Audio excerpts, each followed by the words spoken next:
इस वीडियो में हम राज्य विधायिका यानी कि विधानमंडल के बारे में जानेंगे। इससे पहले हम लोग राज्य की कार्यपालिका जिसमें राज्यपाल, मुख्यमंत्री, मंत्रिपरिषद को पढ़ चुके हैं। उसमें से एक टॉपिक है जो राज्य के महाधिवक्ता है, एडवोकेट जनरल ऑफ स्टेट, वो बचता है, उसको हम अलग वीडियो में देखेंगे। हमको पता है कि संविधान ने सरकार को या शक्तियाँ हैं उसको 3 भागों में बांट के रखा है। एक विधायिका जो हम आज पढ़ेंगे, दूसरी कार्यपालिका जो हम राज्य के बारे में पढ़ चुके हैं, और तीसरी न्यायपालिका। आज हम संविधान जो है सरकार के दूसरे अंग के बारे में पढ़ेंगे, विधायिका। इसका क्या काम है, किस तरीके से बनता है, इसकी संरचना कैसी है, इसमें कार्यकाल क्या है, विधायिका में, विधानमंडल में कौन कौन से अधिकारी हैं, क्या प्रक्रिया रहती है इनके चयन की, इनको क्या विशेषाधिकार है और क्या शक्तियां हैं, ये सब बातें हम लोग इस वीडियो में देखेंगे। सबसे पहले बात करते हैं संगठन की। राज्य विधायिका जो है वो एक सदन या 2 सदन से मिलकर बनती है, जिसका निचला सदन जो है उसको विधानसभा बोलते हैं, जो संसद के लोकसभा की भांति है।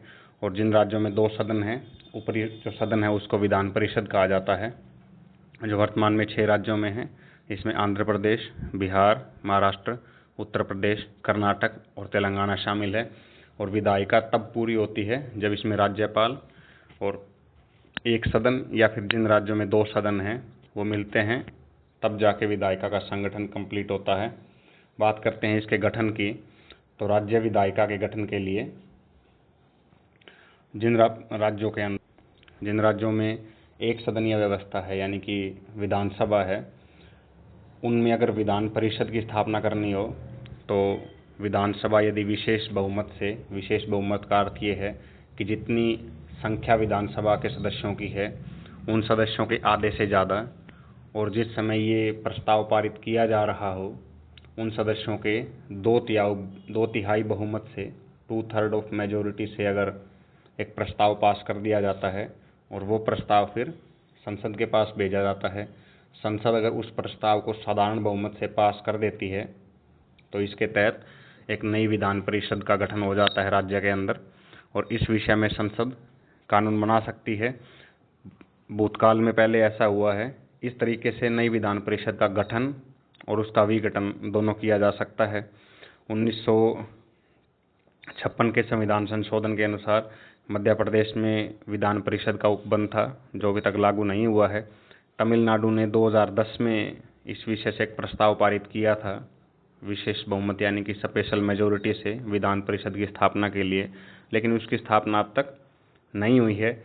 इससे पहले तमिलनाडु ने 1986 में इसको समाप्त भी कर दिया था। तो इस प्रकार हम देखते हैं कि विधान परिषद का बनाना और बिगाड़ना, यानी कि उसको बनाना और उसका विघटन करना राज्य विधानसभा के हाथ में है। वो इसे चाहे तो विशेष बहुमत के प्रस्ताव के द्वारा बना और समाप्त कर सकती है, और संसद जब इसको बनाती है तो इसे संविधान संशोधन यानी कि अनुच्छेद 367 के तहत नहीं माना जाता। बात करते हैं संरचना की, यानी कि इसका स्ट्रक्चर कैसा है। सबसे पहले हम बात करते हैं निचले सदन की। राज्य विधायिका का निचला सदन जिसको विधानसभा बोलते हैं, उसके बारे में संविधान में इसका वर्णन ये है कि इसकी संख्या कम से कम 60 और ज़्यादा से ज़्यादा 500 हो सकती है। लेकिन इस संख्या के 5 अपवाद या 5 एक्सेप्शन हमारे पास है। अरुणाचल प्रदेश, गोवा और सिक्किम, यहाँ पे 30 MLA हैं, और मिजोरम और नागालैंड जो है वहाँ पे 40 और 46 MLA हैं। अब एक्चुअल नंबर कितने होंगे, वास्तविक संख्या कितनी होगी MLA की, ये निर्धारित करने का अधिकार संसद के पास है।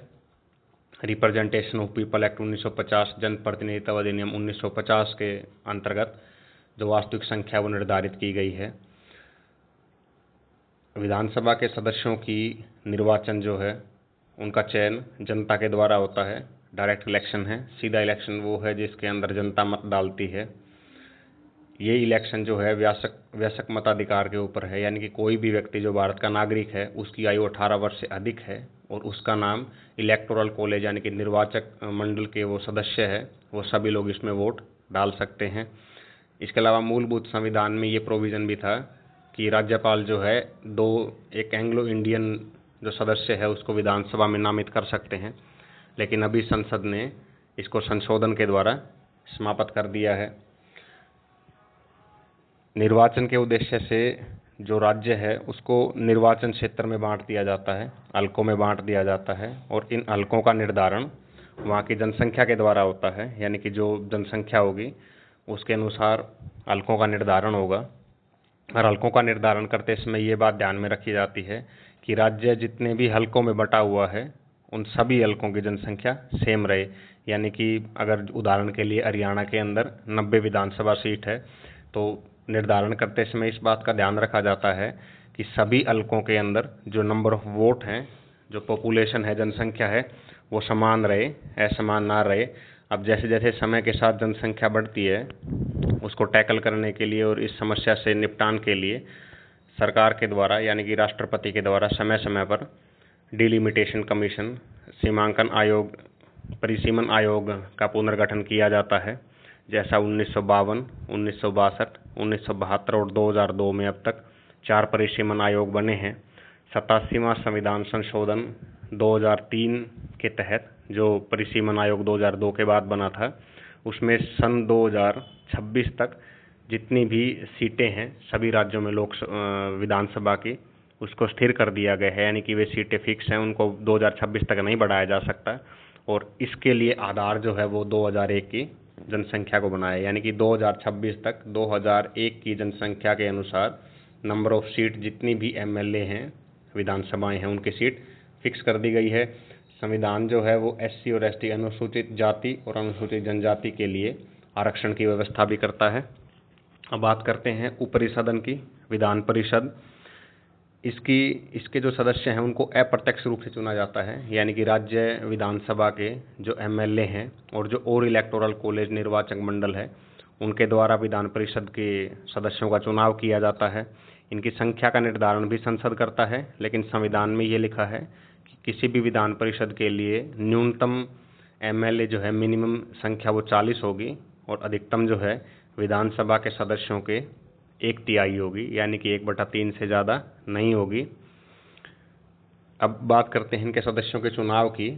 तो इन सदस्यों में जितनी भी सीट होती हैं, जितनी भी विधान परिषद की सीट है उसका छठा हिस्सा 1/6 भाग राज्यपाल के द्वारा नामित किया जाता है, नॉमिनेट होते हैं। और राज्यपाल के द्वारा जो नॉमिनेशन किया जाता है उसको किसी भी कोर्ट में चैलेंज नहीं किया जा सकता। 1/3 1/3 हिस्सा सिंगल ट्रांसफरेबल वोट यानी कि एकल हस्तांतरणीय प्रणाली के द्वारा, जिस विधि के द्वारा राष्ट्रपति का चुनाव होता है और राज्यसभा के सदस्यों का चुनाव होता है, उसी माध्यम से जो एमएलए होते हैं राज्य विधानसभा उनके द्वारा चुना जाता है। 1/12 जो सीट है विधान परिषद की उसको राज्य में जो 3 साल या उससे अधिक समय के लिए जो स्नातक हैं वो भरते हैं, और 1/3 सीट को राज्य में 3 साल या उससे अधिक समय के लिए जो माध्यमिक शिक्षक या उससे अधिक के शिक्षक हैं, यानी कि जो मिडिल क्लास या उससे अधिक लेवल के जो शिक्षक हैं उनके द्वारा भरा जाता है। और 1/3 सीट जो लोकल बॉडी है यानी कि पंचायत है या नगर पालिका है उनके सदस्यों के द्वारा भरी जाती है। अब बात करते हैं इनके कार्यकाल की। टेन्योर क्या है?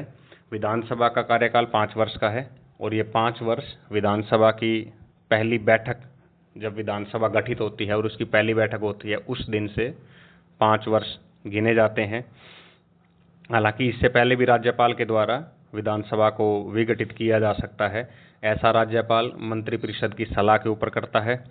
राष्ट्रीय आपातकाल में नेशनल इमरजेंसी जो अनुच्छेद 352 के तहत राष्ट्रपति घोषित करते हैं, उस समय में संसद 1 साल के लिए राज्य विधानमंडल का या राज्य विधानसभा है उसके कार्यकाल को बढ़ा सकती है। और ऐसा जब तक आपातकाल रहेगा तब तक 1-1 साल के माध्यम से कितनी भी अवधि के लिए विधानसभा की जो टेन्योर है, कार्यकाल है, उसको बढ़ाया जा सकता है। लेकिन आपातकाल समाप्त होने के 6 महीने के अंदर अंदर नया चुनाव हो जाना चाहिए। और ऐसे चुनाव के लिए जो भारतीय निर्वाचन आयोग है वो राष्ट्रपति को सलाह देता है। ऐसा उसकी सलाहकारी शक्ति के अंतर्गत आता है। बात करें विधान परिषद की, जो ऊपरी सदन है ये स्थायी सदन है। ये राज्यसभा की एक फोटोकॉपी या प्रतिकृति है राज्य के स्तर पर। ये स्थायी सदन है, इसको कभी विघटित नहीं किया जा सकता। इसके सदस्यों का कार्यकाल 6 साल का होता है और इस तरीके से इनके सदस्य विभाजित होते हैं कि हर 2 साल के बाद 1/3 सदस्य सेवानिवृत्त हो जाते हैं, यानी कि हर 2 साल के बाद 1/3 सदस्यों का चुनाव या नॉमिनेशन जो प्रोसेस है वो चलती रहती है। अब बात करते हैं सदस्यता की। जो विधानमंडल है, उसके विधानसभा और विधान परिषद है, उसके दोनों सदनों के सदस्य बनने के लिए क्या क्या योग्यताएं व्यक्ति के पास होनी चाहिए। सबसे पहले बात करते हैं अर्हताएं, क्या क्या एलिजिबिलिटी होनी चाहिए। संविधान इस बारे में बोलता है कि जो भी व्यक्ति विधानमंडल का सदस्य बनना चाहता हो, उसकी आयु, उसका भारत का नागरिक हो और उसकी आयु विधानसभा के लिए 25 वर्ष और विधान परिषद के लिए 30 वर्ष होनी चाहिए। इसके अलावा कुछ अन्य एलिजिबिलिटी भी संविधान में लिखी गई है। संविधान इसके बारे में बोलता है कि अन्य अर्हताएं, अदर एलिजिबिलिटी, जो किसी कानून के द्वारा स्पेसिफिक हो। इस विषय में भारत की संसद ने रिप्रेजेंटेशन ऑफ पीपल एक्ट, जनप्रतिनिधि अधिनियम 1951 बनाया था। उसके तहत कुछ और एलिजिबिलिटी या योग्यता निर्धारित की गई हैं, जैसे कि वो विधानसभा के लिए वो व्यक्ति वोटर होना चाहिए राज्य का, और अगर वो किसी आरक्षित सीट से चुनाव लड़ रहा है, यानी कोई सीट अगर अनुसूचित जाति या जनजाति के लिए आरक्षित है, तो ऐसे में उस व्यक्ति का आरक्षित वर्ग से होना जरूरी है। अगर एससी से इलेक्शन लड़ रहा है, अगर वो एससी रिजर्व सीट से इलेक्शन लड़ रहा है, तो उसका खुद एससी यानी कि शेड्यूल कास्ट होना जरूरी है। और अगर कोई व्यक्ति अनुसूचित जनजाति की सीट से इलेक्शन लड़ रहा है, तो उस सीट के लिए वो राज्य की जो लिस्ट है उसमें अनुसूचित जनजाति में आना चाहिए। विधान परिषद के सदस्यों की योग्यता बनने के लिए आयु को छोड़कर, यानी कि 30 वर्ष की आयु हो, और जो बाकी सभी योग्यताएं हमने ऊपर जिक्र किया है विधानसभा वाली, वो सब योग्यता होनी चाहिए। विधानसभा का सदस्य चुने जाने के बाद जब इलेक्ट होते हैं एमएलए, तो उनको शपथ लेनी पड़ती है। ये शपथ राज्यपाल के सम्मुख या उनके द्वारा नियुक्त व्यक्ति के सम्मुख ली जाती है। अगर कोई भी एमएलए बिना शपथ लिए विधानसभा की किसी सीटिंग में बैठता है, बैठक में भाग लेता है, तो उस व्यक्ति पर 500 रुपये प्रतिदिन के हिसाब से जुर्माना लगाया जा सकता है। अब है निर्हरताएं, यानी कि कोई व्यक्ति किन चीज़ों को लेके इनएलिजिबल हो सकता है। सबसे पहला है कि लाभ का पद। कोई भी व्यक्ति अगर एमएलए, कोई व्यक्ति अगर लाभ के पद पे है राज्य सरकार या केंद्र सरकार के अधीन, तो विधानसभा या परिषद का सदस्य बनने के लिए एलिजिबल नहीं होगा। दूसरा, अगर कोर्ट ने उसे दिवालिया घोषित कर दिया, दिवालिया अर्थात इंसॉल्वेंट, यानी कोई व्यक्ति जो किसी व्यक्ति से उस पर कोई वित्तीय देयताएं थी, फाइनेंशियल लायबिलिटीज़ थी, उनको पूरा नहीं कर पाया है, यानी कि बैंक डिफॉल्टर है या कोई और, इस विषय में हम लोग ले सकते हैं, तो वो व्यक्ति विधानसभा का सदस्य चुने जाने के लिए या विधान परिषद के सदस्य चुने जाने के लिए अयोग्य है। तीसरा, वो व्यक्ति अनसाउंड माइंड का, यानी कि विकृचित ना हो, पागल ना हो, यानी कि वो कोई व्यक्ति जो ऐसी मानसिक स्थिति में नहीं है कि अपने विवेक का, अपने दिमाग का सही इस्तेमाल कर सके, तो वो लाखों लोगों को रिप्रेजेंट करने के लायक नहीं होगा। चौथा, वो आदमी भारत का नागरिक ना हो। भारत का नागरिक के अंदर या तो भारत का नागरिक शुरू से नहीं है, या उसने सिटीजनशिप छोड़ के किसी दूसरे देश की नागरिकता ले ली है, तो वो व्यक्ति भी विधानमंडल का सदस्य बनने के लिए योग्यता नहीं रखता है। चौथा, संसद के द्वारा बनाई गई विधि के द्वारा निर्हरित ना हो। इसमें भी कॉन्स्टिट्यूशन ये बोलता है कि कोई व्यक्ति, अगर संसद इस विषय में कोई स्पेसिफिक विशेष कानून बनाती है और वो व्यक्ति उस कानून के अंतर्गत अगर इनएलिजिबल है, तो वो विधानमंडल का सदस्य बनने के लिए भी एलिजिबल नहीं होगा। तो इस विषय में फिर से जो RPA, representation of people act, जनप्रतिनिधि अधिनियम 1951 है, उसने कुछ ऐसी निर्हरताएं या इन एलिजिबिलिटी विधानमंडल के सदस्यों के लिए रखी है। इसके अंदर हम लोग मुख्य की बात करते हैं कि कोई व्यक्ति जो भ्रष्टाचरण का दोषी हो, भ्रष्ट यानी कि कोई भ्रष्टाचार का है या कोई और। दूसरा, वो कोई जिसे उसे किसी भी ऐसे कानून के अंतर्गत दोषी ठहराया हो जिसमें सज़ा 2 वर्ष या उससे अधिक की है। इसी संदर्भ में जब पिछले कुछ 2-3 वर्षों में जब राहुल गांधी को डिफेमेशन केस के अंदर 2 वर्ष से अधिक के लिए दोषी ठहराया था, तो उनकी सदस्यता चली गई थी। तीसरा जो है, जो इलेक्शन कमीशन ऑफ इंडिया है, भारतीय निर्वाचन आयोग है, वो ये एक बाउंडेशन डालता है, वो कुछ शर्त रखता है कि एक व्यक्ति को, जो कोई भी व्यक्ति इलेक्शन लड़ रहा है विधानसभा या परिषद का, उसे एक तय टाइम के अंदर उसके जो भी इलेक्शन एक्सपेंसेस है, चुनावी खर्च है, उसको जनता के, उसको इलेक्शन कमीशन के सामने रखना होगा। और अगर वो व्यक्ति ऐसा उस टाइम लिमिट के अंदर इलेक्शन कमीशन ऑफ इंडिया को वो एक्सपेंस की लिस्ट देने में या डिस्क्लोज करने में सफल नहीं होता है, तो वो भी उसकी इनएलिजिबिलिटी का एक ग्राउंड हो सकता है। चौथा, अगर वो आदमी किसी भी गवर्नमेंट कॉन्ट्रैक्ट है, सरकारी ठेका है या काम है या सर्विसेज में कोई इंटरेस्ट रखता हो या उससे लाभ ले रहा हो।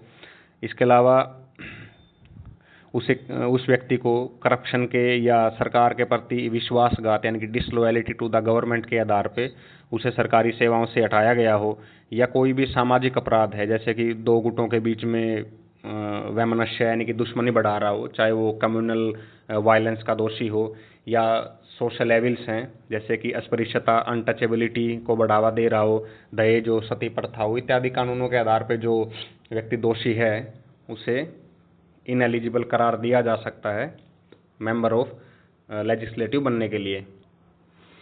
अब बात करते हैं पद रिक्त होना, यानी कि किन किन स्थितियों के अंदर राज्य विधानमंडल के दोनों सदनों से पद रिक्त हो सकता है। सबसे पहली बात है दोहरी सदस्यता। कोई भी मेंबर अगर एक से ज़्यादा सदन का सदस्य बनता है, यानी कि विधानसभा का है और वो विधान परिषद का सदस्य बन गया, या विधान परिषद का सदस्य है ऐसा होते वो विधानसभा का सदस्य बन गया, तो उससे एक सदन से उसकी सीट खाली हो जाएगी। और इसमें प्रोविज़न ये है कि जिस सीट पे वो बाद में चुना गया है वो सीट उसकी रहेगी, पहले वाली सीट खाली हो जाएगी। दूसरा, निरर्हता, यानी कि कोई भी इनएलिजिबल पाया जाता है, जैसे कंडीशंस हमने ऊपर देखी, इनके तहत अगर कोई आदमी दोषी पाया गया, गिल्टी पाया गया, तो उसकी सीट चली जाएगी, पद खाली हो जाएगा। तीसरा है त्याग पत्र, वो रेजिग्नेशन दे सकता है, ऐसा वो सदन के अध्यक्ष को, अगर विधानसभा में है तो अध्यक्ष को, और विधान परिषद में है तो सभापति को अपना त्याग पत्र दे सकता है।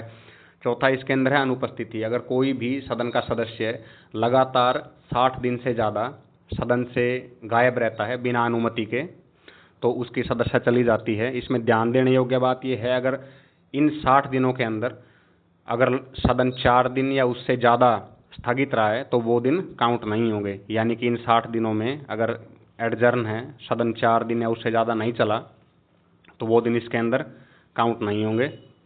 अब बात करते हैं पांचवा की और ग्राउंड क्या है, वो है न्यायालय द्वारा निर्वाचन। यानी कि कई बार कोर्ट है वो किसी भी व्यक्ति का या कैंडिडेट का जो निर्वाचन है उसको रद्द कर देता है। जैसे वे हरियाणा में उचाना विधानसभा के ऊपर जहाँ पे सिर्फ 32 वोट की हार और जीत का मार्जिन था, वहाँ पे हाई कोर्ट है उसमें पिटीशन डाली है। अगर हाई कोर्ट जो है उस निर्वाचन को रद्द कर देता है तो वहाँ से जो सिटिंग एमएलए है उनकी निर्वाचन जो उनकी सदस्यता है वो चली जाएगी।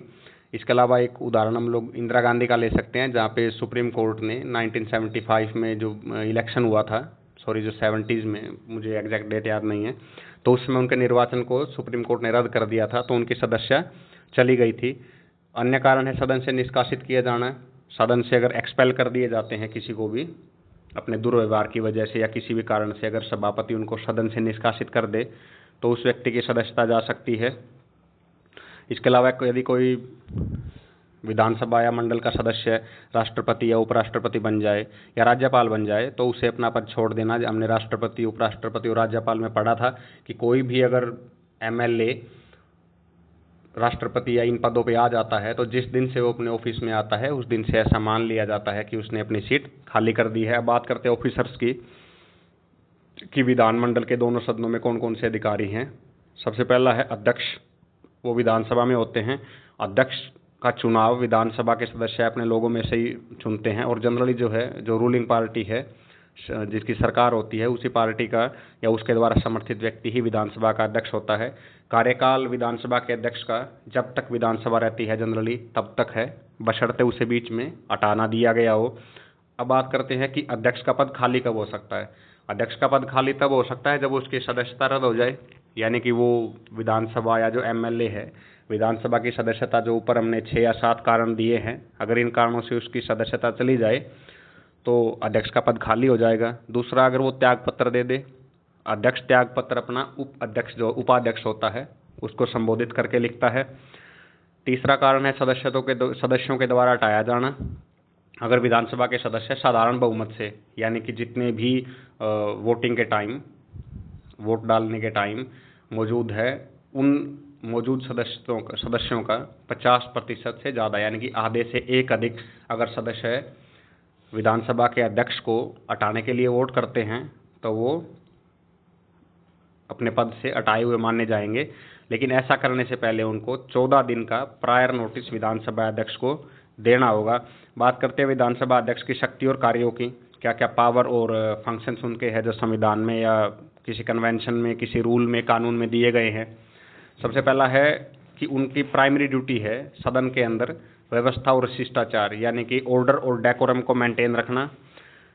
सदन के अंदर संविधान, कॉन्स्टिट्यूशन है, सभा के नियम हैं, रूल ऑफ द हाउस है या परंपरा जो भी कन्वेंशंस हैं, उनके अंतिम व्याख्याकर्ता, फाइनल इंटरप्रिटेशन या इंटरप्रेटर है वही है। यानी कि सदन के अंदर कोई सवाल उठता है संविधान की व्याख्या की, कोई भी उपबंध है, कोई कानून है, अगर उसकी व्याख्या करनी है तो उसके बारे में जो अंतिम निर्णय है वो विधानसभा के अध्यक्ष का होगा। इसके अलावा कोरम की स्थिति, यानी कि कोरम बोलते हैं कि बैठक के अंदर मौजूद लोग या मिनिमम संख्या कितनी चाहिए बैठक के लिए, जो 1/10 या 10 जो भी ज़्यादा वो होती है। कोरम पूरा ना होने पे बैठक को स्थगित करना या कोरम की स्थिति को देखना, ये कार्य विधानसभा अध्यक्ष का है। इसके अलावा विशेष शक्तियों का उपयोग करते हुए वो सदन में गुप्त बैठक, सीक्रेट मीटिंग है, उसको इनिशिएट कर सकते हैं। बाहरी आदमी को इन गुप्त मीटिंग से बाहर कर सकते हैं। टाई वोट, पहली स्थिति में विधानसभा के अध्यक्ष मत नहीं देते। शुरुआत सबसे पहले वो अपना मत नहीं देते, वो सिर्फ एक कंडीशन में अपना मत दे सकते हैं, अगर किसी भी विषय पे मत दोनों पक्ष के यानी कि उसके पक्ष में और विपक्ष में, प्लस और माइनस में, समर्थन और विरोध में अगर दोनों तरफ बराबर मत आ गए तो ऐसी स्थिति में उनके पास टाई मत होता है, यानी कि निर्णायक मत जिसको बोलते हैं, टाई वोट। और वो जिस तरफ मत देते हैं उसी पक्ष की जीत होती है, चाहे वो हाँ में हो या ना में हो। 10वीं सूची की अनुसूची यानी कि 10वीं अनुसूची है, उसमें दल बदलू कानून जो बनाया गया है, जो दल बदल के आधार पे विधानमंडल के सदस्यों की अयोग्यता या निरर्हता के ऊपर प्रश्न का निर्णय लेता है, उस पर निर्णय लेने का अधिकार विधानसभा के अध्यक्ष को है। वित्त विधेयकों पर निर्णय लेने का अधिकार भी विधानसभा अध्यक्ष का है। इस शक्ति का उपयोग करते हुए विधानसभा अध्यक्ष ही ये निर्णय करते हैं कि कौन सा विधेयक वित्त विधेयक है और कौन सा नहीं है। इस विषय में उनके द्वारा लिए गए निर्णय के ऊपर किसी भी कोर्ट में सवाल नहीं उठाया जा सकता।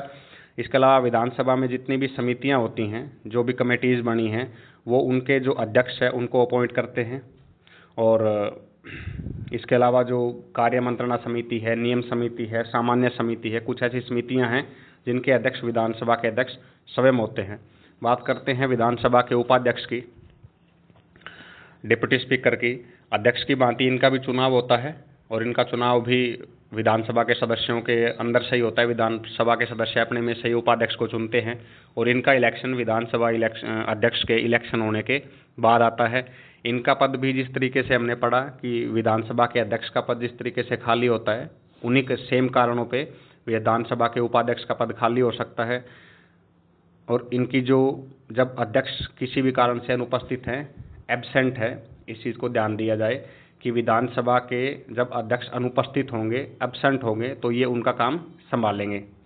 तीसरा, जो विधानसभा के अध्यक्ष हैं वो अध्यक्ष और उपाध्यक्ष अपने और दूसरों उपाध्यक्ष के अलावा विधानसभा के सदस्यों में से सदस्यों का एक पैनल गठित करते हैं। और वो जो पैनल है, जब उपाध्यक्ष और अध्यक्ष, फिर से रिपीट कर रहा हूँ, जब अध्यक्ष और उपाध्यक्ष अपने पद से एब्सेंट होंगे, यानी कि किसी भी कारण से एब्सेंट होंगे, तो उस पैनल में से कोई भी एक सदस्य अध्यक्ष की भांति कार्य करेगा। अब इसी का दूसरा पक्ष देखते हैं।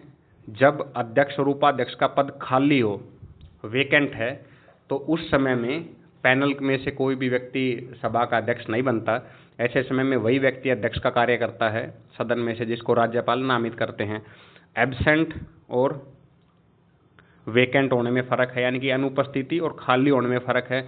अगर अनुपस्थिति है तो सदन के जो पैनल है उसमें से व्यक्ति आएगा, और अगर वो पद खाली है तो जो कार्यकारी अध्यक्ष है उसको राज्यपाल के द्वारा नामित किया जाएगा। अब बात करते हैं विधान परिषद के सभापति की। विधान परिषद जो ऊपरी सदन है, उसमें जो विधान परिषद का सभापति है वो बिल्कुल विधानसभा अध्यक्ष की भांति है, उसको सदन के सदस्यों में से चुना जाता है। उसकी वही शक्तियाँ हैं जो विधानसभा के अध्यक्ष की हैं, कार्य विधानसभा के अध्यक्ष की भांति कार्य करता है। लेकिन जो वित्त है, कुछ मामले हैं जिसमें वो विधानसभा के अध्यक्ष की भांति नहीं है। इसमें वित्त विधेयक के ऊपर जो प्रावधान है वो हुआ, बजट पेश करने को लेके हुआ, और 10वीं अनुसूची है दल बदलू कानून के कारण निरर्हता, अयोग्यता पर निर्णय लेना। ये 3-4 शक्तियां हैं जो विधानसभा के विधान परिषद के सभापति के पास नहीं है। इसको हम आगे की स्लाइड में डिटेल से देखेंगे। उसके बाद है उपसभापति। जो उपसभापति है वो भी विधानसभा के उपाध्यक्ष की भांति हैं। और इसी तरीके से विधान परिषद में भी एक पैनल होता है। बात करते हैं सत्र की। सेशन विधानसभा विधानमंडल जो है, इनका सेशन कैसे चलता है। सबसे पहला है आहूत करना, यानी कि समन करना। मंत्रिपरिषद की सलाह पे राज्यपाल विधानसभा के सत्र को आहूत करते हैं, यानी कि घोषणा करते हैं कि इतने समय से या इस तारीख से विधानसभा का या विधान परिषद का सत्र चलेगा। संविधान के अंदर ये प्रावधान है कि दो सत्र के बीच में 6 महीने से अधिक का समय नहीं हो सकता। इनडायरेक्टली इसको हम ये समझ सकते हैं, जो कुछ एग्जाम्स में आया भी है, कि 1 साल के अंदर कम से कम 2 विधानसभा के सत्र होने जरूरी हैं। जनरली 3 सत्र होते हैं। पहला शीतकालीन सत्र है, जिसको बजट सत्र बोलते हैं, जो फरवरी से शुरू होकर फरवरी मार्च और अप्रैल तक चलता है। दूसरा मानसून सत्र होता है, जो जुलाई अगस्त सितंबर चलता है। और एक शीतकालीन सत्र है, जो नवंबर और दिसंबर में होता है। अब बात करते हैं स्थगन की, यानी कि एडजर्नमेंट की। आपने बहुत बार सुना होगा कि विधानसभा अध्यक्ष या विधान परिषद के सभापति ने सत्र को जो है स्थगित कर दिया है। ये स्थगन 2 तरीके का हो सकता है। एक तो कुछ समय के लिए कि 2 घंटे 3 घंटे के लिए स्थगित हुआ, और एक होता है अनिश्चितकालीन स्थगन, जिसको एडजर्नमेंट सिन डाई बोलते हैं। स्थगित करने का अधिकार पीठासीन अधिकारी को है, विधानसभा के मामले में विधानसभा अध्यक्ष को, और विधान परिषद के मामले में सभापति को। अब तीसरा वर्ड है सत्रावसान, यानी कि सत्र को समाप्त करना। सत्रावसान जो है, सत्र की समाप्ति के द्वारा इसको परिभाषित कर सकते हैं। ये घोषणा राज्यपाल करता है। सत्रावसान जनरली मंत्रिपरिषद की सलाह के ऊपर किया जाता है राज्यपाल के द्वारा। जनरली ये होता है कि जब भी किसी भी सत्र का कार्यकाल पूरा हो जाता है, तो उस कार्यकाल के पूरा होने के बाद में जो पीठासीन अधिकारी है, यानी कि सभापति या विधानसभा अध्यक्ष हैं, वो अनिश्चितकालीन के लिए सत्र को स्थगित कर देते हैं। और उस स्थगित करने के बाद, यानी कि एडजर्न कर देते हैं, और अनिश्चितकालीन स्थगन को एडजर्नमेंट सिन डाई बोलते हैं। और एडजर्नमेंट सिन डाई के बाद में जो राज्यपाल है, वो सदन को प्रोरोग, यानी कि सत्रावसान की घोषणा करते हैं। इसके साथ ही सत्र समाप्त हो जाता है। अब बात करते हैं विघटन की, कि विधानसभा जो सदन है, उसका विघटन कब हो सकता है। विधानसभा के विघटन की घोषणा करने की शक्ति राज्यपाल के पास है, लेकिन राज्यपाल अपनी मर्जी से इसका विघटन नहीं कर सकते। वो मंत्रिपरिषद की सलाह पे विघटन कर सकते हैं, लेकिन सब विवेक के आधार पे 1 या 2 परिस्थितियां ऐसी हैं जहां पे राज्यपाल सब विवेक से सदन का विघटन कर सकते हैं।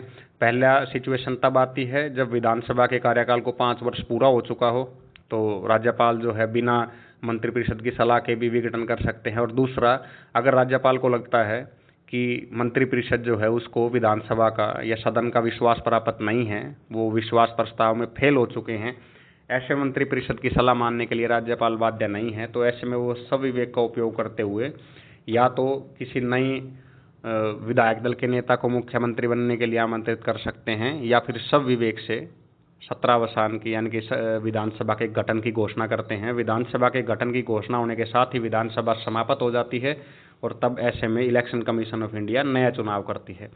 बात करते हैं विधेयक की, यानी कि किस तरीके से प्रक्रिया क्या है, किस तरीके से काम होता है विधानसभा में या विधान परिषद में।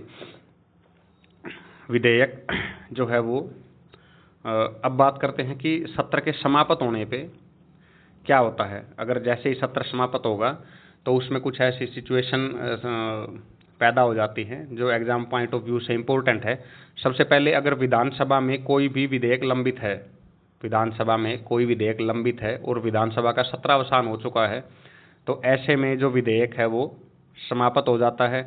दूसरी सिचुएशन है कि अगर कोई विधेयक विधानसभा ने पास किया है और अगर किसी राज्य में ऊपरी सदन भी है, विधान परिषद में उस विधेयक को भेज दिया है, यानी कि विधानसभा द्वारा कोई विधेयक पारित हो चुका है और वो विधान परिषद में लंबित है, यानी कि पेंडिंग है अप्रूवल के लिए, और ऐसे में अगर विधानसभा का सत्रावसान हो गया तो वो विधेयक समाप्त हो जाता है। तीसरा है, अगर विधान परिषद में कोई विधेयक लंबित है, विधान परिषद में अगर कोई विधेयक लंबित है लेकिन विधानसभा ने उसको पारित नहीं किया है, तो वो विधेयक वैध है। चौथा इसमें है, अगर कोई विधेयक राज्यपाल या राष्ट्रपति के पास सहमति के लिए गया है, विधानसभा और विधान परिषद ने पारित किया है और वो राष्ट्रपति या राज्यपाल के पास सहमति के लिए है, तो वो विधेयक विधानसभा के समाप्त होने पे ख़त्म नहीं होगा, वो वैध माना जाएगा। अगर कोई विधेयक राज्यपाल या राष्ट्रपति के पास भेजा गया था लेकिन इन दोनों ने उसे पुनर्विचार के लिए मंत्रिपरिषद के पास भेज दिया, तो वो विधेयक विधानसभा के खत्म समाप्त होने के बाद, विघटन के बाद भी वैध रहेगा। बात करते हैं कोरम की। कोरम वो न्यूनतम संख्या है जो विधानसभा या विधान परिषद के अंदर बैठक या कार्य को सुचारू रूप से चलाने के लिए जरूरी है। संविधान ने इसके बारे में कहा है कि ये या तो 10 या सदन की संख्या का 10वां हिस्सा जो भी ज़्यादा हो। जैसे अगर उत्तर प्रदेश में विधानसभा की सीटें हैं 400, तो वो वहाँ पर 10वां हिस्सा 40 जो है, 10 से ज़्यादा हुआ तो वहाँ पे 40 कोरम रहेगा। हरियाणा में सीट है 90, तो 10वां हिस्सा हुआ 9, और 9 और 10 में 10 ज़्यादा है तो हरियाणा में कोरम रहेगा 10। बात करते हैं मतदान की। विधानसभा के अंदर जो मतदान है, सभी सदस्य एक वोट और एक काउंट के आधार पर वोट करते हैं और सबके मत का मूल्य समान होता है। लेकिन अगर टाई केस आ गया, अगर दोनों तरफ मत और पक्ष और विपक्ष में बराबर हो गए, तो ऐसी स्थिति में अध्यक्ष मत डाल सकते हैं, उसको निर्णायक मत या टाई वोट बोलते हैं। ये प्रोविजन विधानसभा और विधान परिषद दोनों के लिए सेम रहेगा। भाषा की बात करते हैं। राज्य की जो भी कार्यकारी भाषा है, राज्य की जो ऑफिशियल जो लैंग्वेज है, वो जो भाषा है उसमें विधानसभा या विधान परिषद में कामकाज होता है। लेकिन पीठासीन अधिकारी अगर चाहे तो किसी सदस्य को, कोई भी जो मेंबर ऑफ MLA है या MLC है, उसको अपनी मातृभाषा में, मदर टंग में बोलने की अनुमति दे सकता है। कुछ अधिकार होते हैं, विशेषाधिकार जो इनके अधिकारियों को मिले हैं, यानी कि वो जो कोई भी मंत्री है या महाधिवक्ता है, एडवोकेट जनरल ऑफ स्टेट है, वो सदन में की बैठक में भाग ले सकते हैं, बोल सकते हैं। इसके अलावा जिस भी समिति के वो सदस्य हैं उसकी बैठक में भाग ले सकते हैं, बोल सकते हैं, लेकिन उस समिति में वो लोग मत नहीं दे सकते। बात करें प्रक्रिया की, किस तरीके से कामकाज होता है विधानमंडल में। 2 तरीके के विधेयक होते हैं। सबसे पहला होता है साधारण विधेयक और दूसरा होता है धन विधेयक। एक तीसरी कैटेगरी भी है वित्त विधेयक की, लेकिन जनरली हम लोग साधारण विधेयक और धन विधेयक के बारे में जानेंगे। साधारण विधेयक को विधानमंडल के किसी भी सदन में पेश किया जा सकता है, चाहे विधानसभा है तो विधानसभा में या विधान परिषद है तो विधान परिषद में। उस विधेयक को कोई भी व्यक्ति पेश कर सकता है, सरकारी विधायक या गैर सरकारी विधायक। सरकारी विधायक का अर्थ ये है कि कोई भी विधायक जो मंत्रिपरिषद का सदस्य है, यानी कि कोई मंत्री है, वो पेश करे, या कोई भी विधायक जो मंत्री नहीं है, इन दोनों में से कोई भी पेश कर सकता है। जिस सदन में पेश किया उसके बाद इसके 3 पाठन होते हैं। इन पाठन को हम लोग जब संसद पढ़ेंगे तो उसमें डिटेल से इसके बारे में जानेंगे। पाठन का मतलब यही होता है, पहले पाठन के अंदर उसको ऑफिशियल गैजेट में नोटिफाई करते हैं, दूसरे पाठन के अंदर उसके ऊपर बहस होती है क्लोज बाय क्लोज, और तीसरा पाठन है उसके अंदर सदन से पास हो जाता है। और जब 3 पाठन के बाद उस विधेयक को दूसरे सदन में भेजा जाता है, तो दूसरे सदन में भी बिल्कुल 3 चीज़ें होती हैं, यानी कि तीनों पाठन जो पहले सदन में हैं वही होते हैं। उसके बाद 3 पाठन के बाद अगर दूसरा सदन विधेयक को पारित कर देता है तो ऐसा माना जाता है कि जो विधेयक है वो पारित हो चुका है, उसको पास माना जाएगा। लेकिन दूसरा ऑप्शन जो है दूसरे सदन के पास वो ये है कि वो उस विधेयक में कुछ संशोधन को सिफारिश करके निचले सदन के पास भेज दे, दूसरे सदन के पास। यदि दूसरा सदन यानी कि विधानसभा उसको मान लेता है तो विधेयक पास माना जाएगा। लेकिन अगर दूसरा सदन उन संशोधन को न माने तो गतिरोध या डेडलॉक की स्थिति पैदा हो जाती है।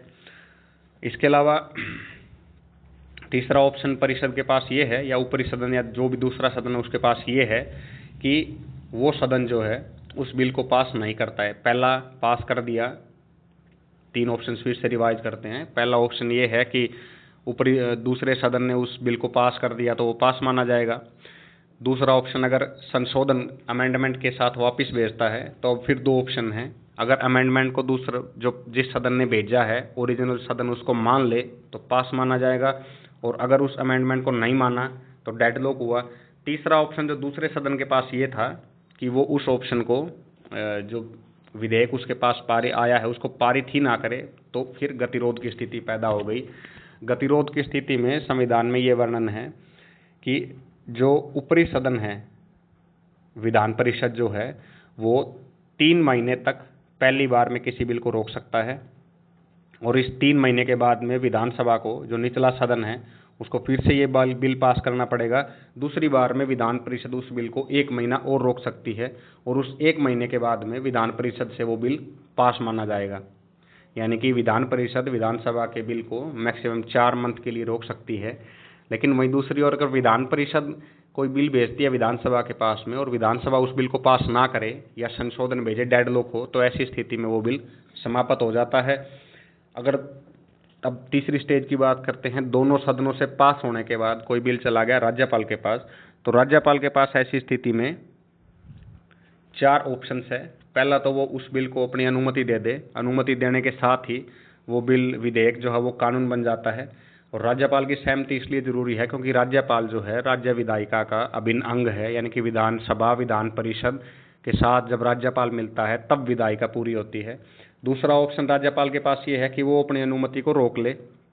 अगर वो अपनी अनुमति को रोक लेते हैं तो विधेयक समाप्त हो जाता है और उसके बाद वो कानून नहीं बन पाता। ऐसी स्थिति में विधानमंडल के पास ऑप्शन ये है कि वो फिर से उस बिल को पास करे और राज्यपाल के पास भेजे। दूसरी बार भेजने पे राज्यपाल के पास जो ये बाध्यता है, राज्यपाल पे बाउंडेशंस है कि वो उस बिल को अपनी सहमति देनी होगी। तीसरा पुनर्विचार है। पुनर्विचार के लिए राज्यपाल सदन को भेज सकता है और पुनर्विचार के बाद दोबारा जो है अगर सदन भेजता है तो फिर से राज्यपाल के पास मंजूरी है कि मजबूरी है कि वो उसे अपनी मंजूरी देंगे। चौथा ऑप्शन राज्यपाल के पास ये अनुच्छेद 200 के तहत ये है कि वो उस बिल को राष्ट्रपति के लिए सुरक्षित कर दे या राष्ट्रपति को रेफर कर दे। राष्ट्रपति के भेजने के बाद में राज्यपाल का रोल इस विषय में समाप्त हो जाता है। अब राष्ट्रपति के पास इस विषय में फिर से 3 पावर है। या तो वो उस बिल को अपनी स्वीकृति दे दे, अगर राष्ट्रपति ने बिल को स्वीकृति दी तो वो कानून बन जाएगा। और दूसरा, अगर राष्ट्रपति स्वीकृति रोक लेते हैं तो वो बिल समाप्त हो जाएगा। और तीसरा, अगर राष्ट्रपति विधानसभा को या विधानमंडल को ये बोलते हैं कि उस पर पुनर्विचार कीजिए और पुनर्विचार के लिए वो जब सदन को भेजते हैं तो संविधान ने ये बाउंडेशन, ये बाध्यता आरोपित की है विधानमंडल पे कि 6 महीने के अंदर सदन को उस पर पुनर्विचार करके राष्ट्रपति को बताना होगा। धन विधेयक के संबंध में जो साधारण विधेयक से अतिरिक्त है, इसमें कुछ स्पेशल प्रोसीजर है, विशेष प्रक्रिया का पालन करना होता है। धन विधेयक सिर्फ निचले सदन में यानी कि विधानसभा में ही स्थापित किया जा सकता है और ये विधेयक राज्यपाल की सिफारिश पर सदन में पेश किया जाता है। इस विधेयक को सरकारी सदस्य यानी कि किसी मंत्री के द्वारा ही स्थापित कर सकते हैं और इस विषय में जब इसको विधानसभा पास करती है और जब दूसरे सदन में जाता है तो विधान परिषद के पास इस विषय में बड़ी ही लिमिटेड पावर है। वो इसे सिर्फ 14 दिन के लिए रोक सकती है, इसमें कोई संशोधन नहीं कर सकती या इसको अस्वीकार नहीं कर सकती और वो सिर्फ केवल सिफारिश कर सकती है, रिकमेंडेशन कर सकती है कुछ। और विधानसभा इन रिकमेंडेशंस को मानने के लिए बाध्य नहीं है। यदि विधानसभा इन रिकमेंडेशन को मान ले तो बिल पास माना जाएगा और अगर विधानसभा इन रिकमेंडेशंस को नहीं मानती है तो 14 दिन के बाद ये माना जाएगा कि विधान परिषद ने इसको पास कर दिया है। धन विधेयक दोनों सदनों से पास होने के बाद राज्यपाल के पास जाता है। राज्यपाल इसे या तो स्वीकार करते हैं या अस्वीकार करते हैं या इसे राष्ट्रपति के लिए सुरक्षित रख लेते हैं, लेकिन राज्यपाल इसे पुनर्विचार के लिए नहीं कह सकते। यही स्थिति राष्ट्रपति के बारे में है। राष्ट्रपति भी इसे स्वीकार कर सकते हैं या अस्वीकार कर सकते हैं, लेकिन पुनर्विचार के लिए वो इसके बारे में सदन को नहीं कह सकते। अब 2 सिचुएशन एज्यूम करते हैं, सिनेरियो। सबसे पहले स्थिति है जहाँ पे विधान परिषद और विधानसभा बराबर है। साधारण विधेयकों में विधानसभा और विधान परिषद की स्थितियाँ बिल्कुल बराबर है।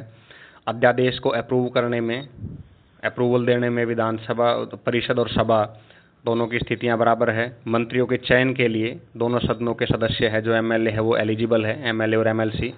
तीसरा, संवैधानिक निकायों की रिपोर्ट है, चाहे वो राज्य वित्त आयोग है या राज्य लोक सेवा आयोग है, स्टेट पब्लिक सर्विस कमीशन, इन सब की रिपोर्ट के अप्रूवल के लिए जो सदन में पेश की जाती है, इसमें दोनों सदनों के पास बराबर पावर है। अब बात करते हैं असमानता की कि किन स्थितियों में जो है विधानसभा विधान परिषद पर अधिक भारी पड़ जाती है। सबसे पहला है वित्त विधेयक। वित्त विधेयक जो है सिर्फ निचले सदन में पेश कर सकते हैं और विधान परिषद इसको सिर्फ 14 दिन के लिए रोक सकती है, इसको अस्वीकार नहीं कर सकती, इसमें संशोधन नहीं कर सकती।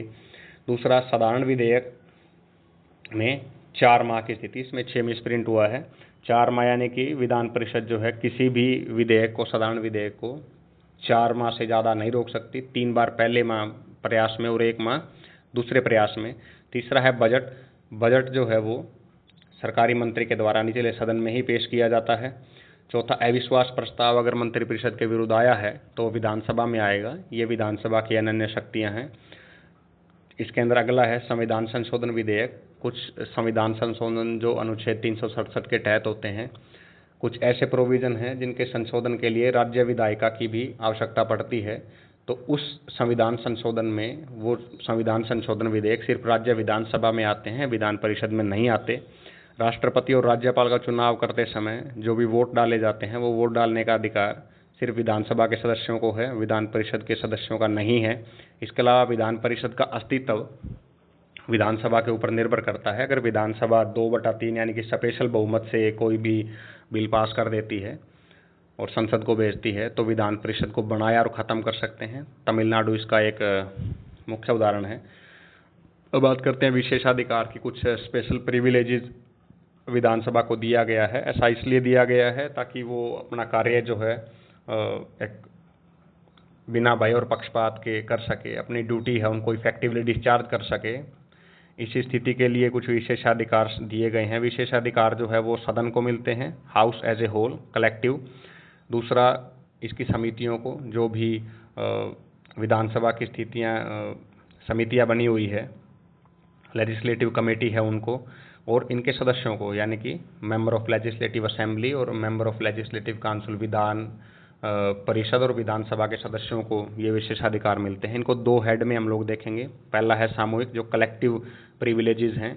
इसमें ये है कि विधानसभा के पास या जो सदन है, विधानसभा और परिषद, इसके पास ये पावर होती है कि वो उनकी जो भी मिनट्स हैं या जो भी प्रोसीडिंग्स है, कार्यवाही है, इसको पब्लिश कर सकते हैं। चाहे वो प्रिंट मीडिया हो, रेडियो हो या टेलीविज़न पे ब्रॉडकास्ट कर सकते हैं और दूसरों को ऐसा करने से रोक सकते हैं। संसद टीवी जो है इसका एक उदाहरण है।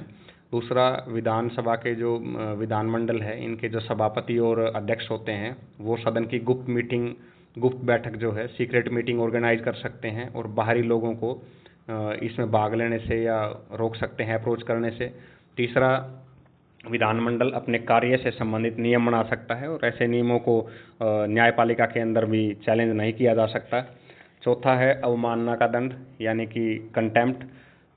ये पावर इसलिए दी गई है ताकि जो डिग्निटी है, डेकोरम है और जो स्टेटस है विधानमंडल का, वो बरकरार रहे।